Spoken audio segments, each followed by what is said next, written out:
You're listening to The Voluntary Life, where you can hear ideas for finding freedom in an unfree world. Visit thevoluntarylife.com to connect with the show and hear all past episodes. Here's your host, Jake. Hi, it's Jake here. Welcome to The Voluntary Life. This episode is a book review, and the book is called Cashing In on the American Dream: How to Retire at 35 by Paul Terhorst. So it's a book about financial independence and early retirement, and I'm reviewing it because financial independence is one of the key topics that I'm really interested in and that I talk about on this podcast. And I'm going to do reviews of a number of books that cover this topic. But this one, Cashing In on the American Dream, is one of the very earliest ones that I've found. It was written a long time ago in 1988. And so much of the book is out of date, but there are also still some very interesting things in this book. And it's quite different to some of the other books that I've read. It has a different focus and a different approach. So even though this book is very out of date and the advice that he gives, especially about investment, is very out of date and all the numbers are very out of date, there are still some very interesting things in the book, which I hope to summarize for you in this review. So firstly, here's a little bit of background information about the author. Paul Terhorst was an auditor. He worked in the corporate world and worked his way up in a very big company called Peat Marwick. He actually got to partner level.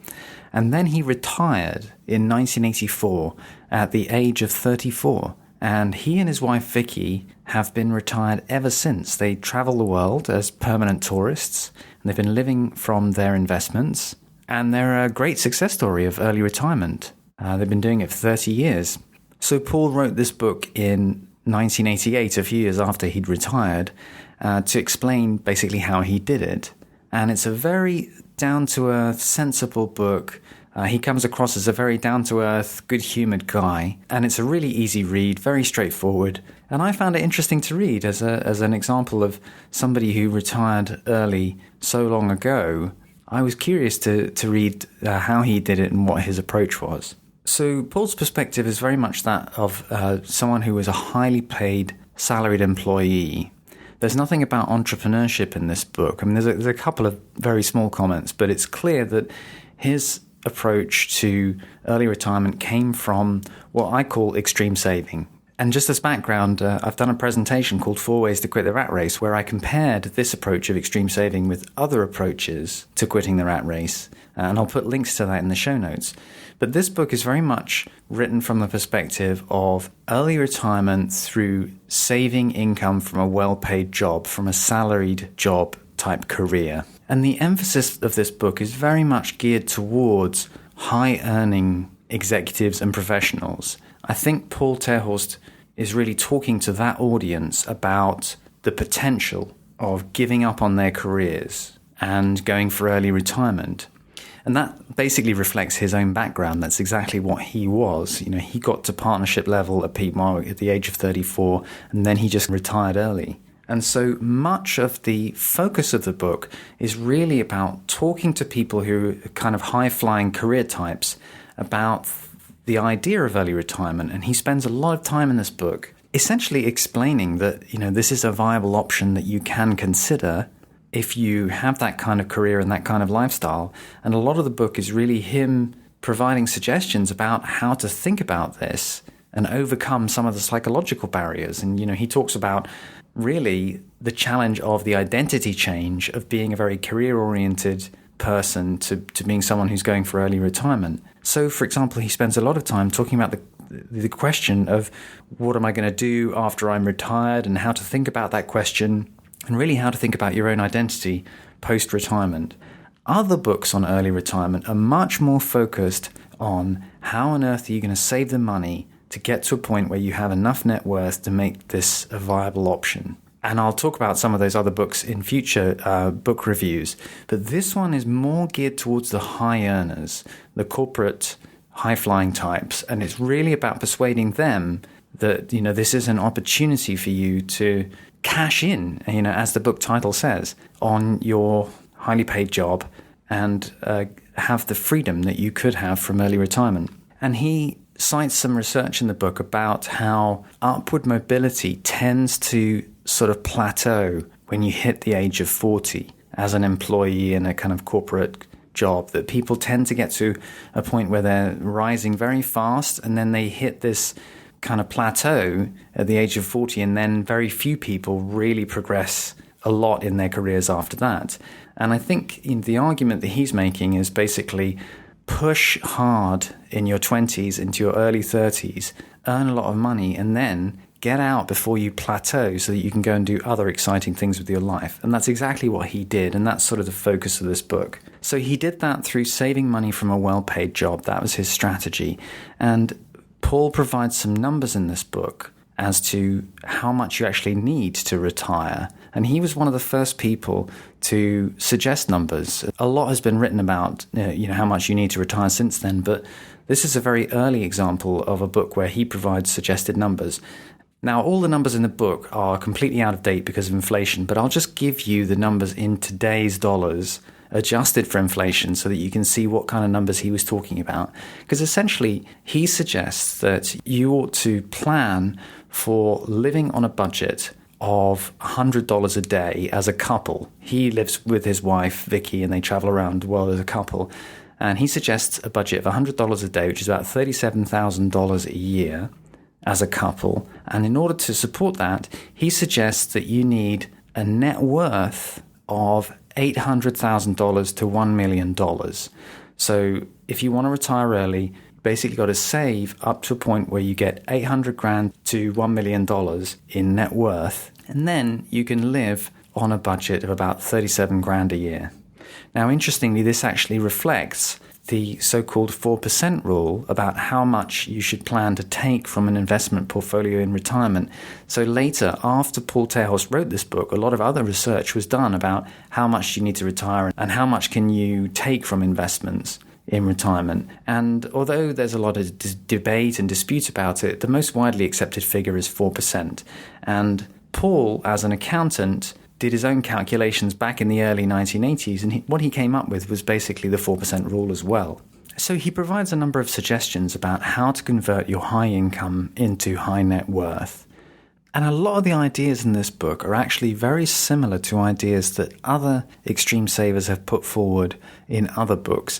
It's essentially about saving money, especially on housing and on transport. Those are the two things that Paul Terhorst talks about a lot in this book. Other people also talk about food and taxes, but as the other main things that you need to save money on. But he focuses on housing and transport. And essentially what he's suggesting is that you cash in money that is locked up in a big expensive house and significantly downsize into much more modest accommodation and realize the value that you've got locked up in property, and that you get rid of your cars and you plan to use public transport or walk. So he makes the point that buying a property, although it has some tax advantages, what tends to happen is that when people make money from the rising value of their house, if they sell that house, they just go and buy a bigger house and they just keep spending more and more money on their housing, way beyond the point of what they really need. And so what he's suggesting is don't live a high-status lifestyle in a big house with expensive cars. Get rid of the house, sell the cars, convert your assets into cash, and then invest that cash and use that for your early retirement. And his suggestion of how you live much more frugally is to move from the high expense areas within the States to cheap areas, particularly in the southern United States. But even better than that, he suggests moving abroad and living in low-cost areas like in Latin America and elsewhere, where your money goes a lot further and you can rent nice accommodation for a fraction of the cost that you would do in the States. So what Paul Terhorst was suggesting in this book is very much what Tim Ferriss talks about in the 4-Hour Workweek, the whole concept of geo-arbitrage. That was not new at all. Paul Terhorst was talking about this in the early 1980s. And, this is so much easier to do now with the internet, with Airbnb and other ways of staying connected when you're abroad. Paul Terhorst was talking about this in the very early days. And he was making the point that you can live a great quality lifestyle much more cheaply in places in Latin America than you can in the United States. Now, he provides some suggestions about where to go and which cities are nice, and those are all 30 years out of date now, so then none of that stuff's really very useful anymore. But the general idea is still something that's very relevant today and much easier today to achieve. Now, he does also provide some investment suggestions as part of his strategy for how to retire, but those, again, they're all very much out of date. So this was written in the 1980s, in a time of high real interest rates, and Paul suggests putting all your money into CDs, certificates of deposit, and basically short-term interest-bearing bonds. And that strategy would not work at all well today. And in fact, having looked up what he's done since then, I can see from his website that they have changed their approach. He and Vicky now invest in stocks. So they did change their investment strategy. But he was recommending, back in the 80s, an investment asset class that was having its day in the sun. It was a very low risk and reasonable return strategy. It was a safe thing to do, it seemed to be at the time. I think what's most interesting about that is that whenever you read investment books that recommend one single asset class, they often recommend the asset class that was having its day in the sun at the time they were written. And then the world changes, the economy changes, and that recommendation, which would have been good at one point in time, is no longer any use. And that's why I still think that the permanent portfolio approach of having a balance of different asset classes that will do well under different economic conditions is a far more sustainable strategy in the long term, because it's not dependent on any single one asset class having its day in the sun. That's why I really like the permanent portfolio approach. And I've talked about that in many different podcasts. I'll put a link in the show notes to other episodes where you can hear about that. But I just wanted to make the point that, you will often read books where people recommend a particular asset class, and this is one of them. And often it's good advice for a particular time and place, but it's not really sustainable in the very long term.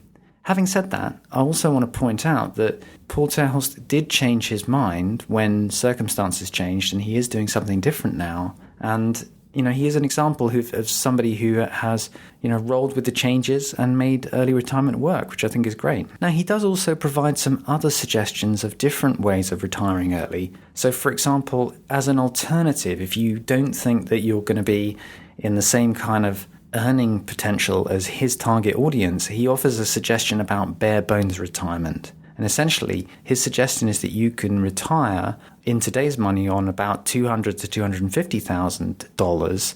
But in order to do so, you've got to go for a really bare bones retirement.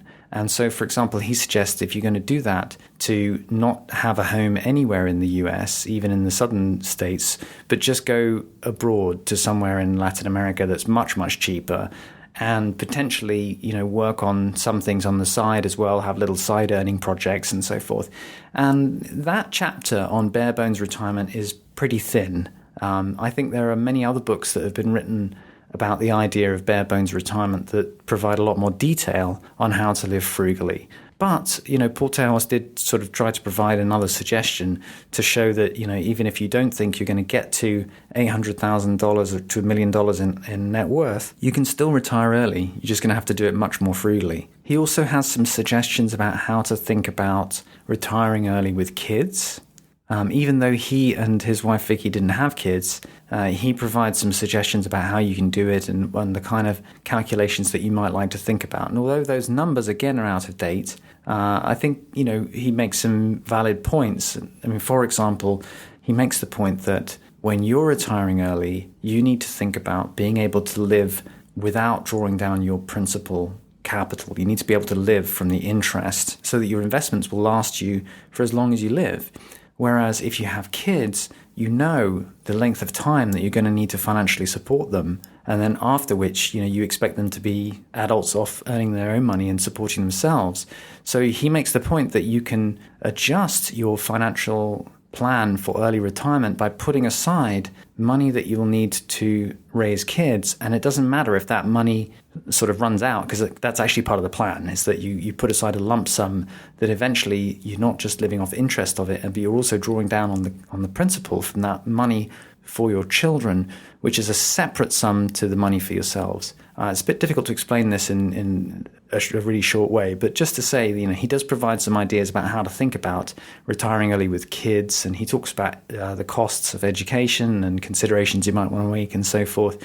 So that's also kind of interesting too. I think overall, this is a very out-of-date book, But I think it's a really interesting one if you're interested in early retirement. And in particular, if you're interested in early retirement and you're thinking about this from the perspective of someone who has a high-paid job, who's got a kind of employee career, and they're working their way up in their corporate job and are thinking about basically jumping ship, quitting the rat race and retiring early.